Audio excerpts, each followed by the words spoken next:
Hello everyone, this is Erik, the Asian movie enthusiast, and this is my review of Curse of the Golden Flower, a Chinese drama action movie from 2006 that stars Chow Yun Fat, Gong Li, Liu Ye, and Jay Chou. It was directed by Zhang Yimou.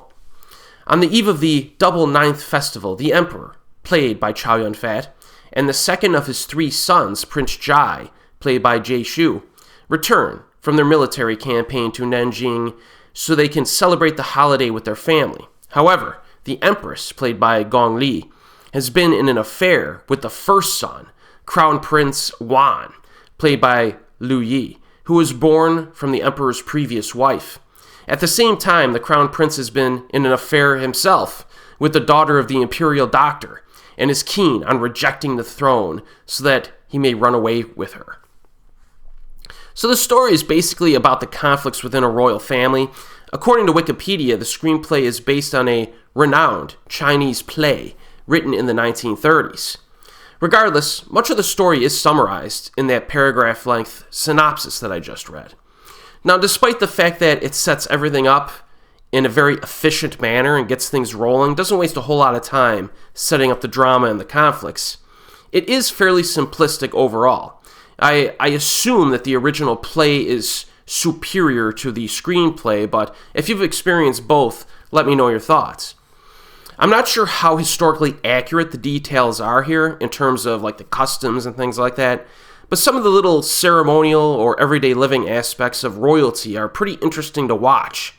I mean, there's just one example. The king has a throne that's like heated with steam, like really hot water, and freshly minced herbs that are mixed with the water. It's like pretty insane. It's almost like his own personal sauna. Now the story, back to that, is quite predictable, I think, in a lot of different aspects. You do see some things coming from a mile away. But to its credit, there are a few little surprises that I was not expecting.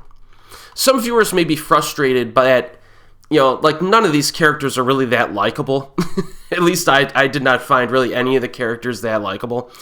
And it also has like a soap opera-ish feel to it at times. But with that said, the actors, I think, elevate the script writing, in my opinion.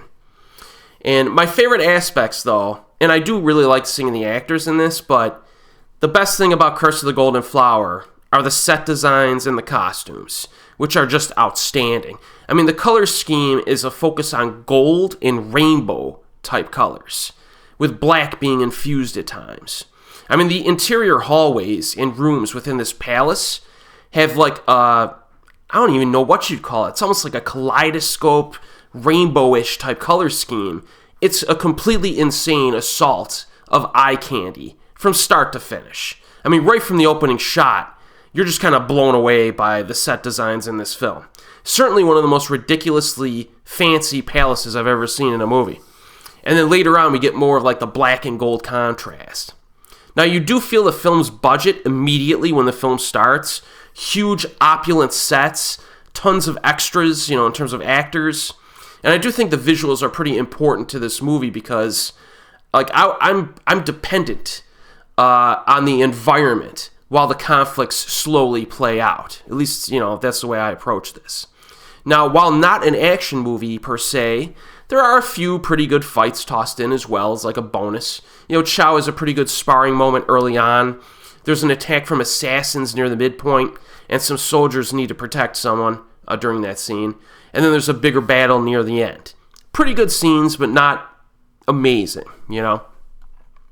I think most fans of this director have probably seen this film already, and I'm kind of interested in knowing, if you're a fan of this director, where does Curse of the Golden Flower sit on your ranking list for this director's films? Is it near the top? Is it near the bottom or in the middle? I'm not really sure how most people kind of look upon this movie.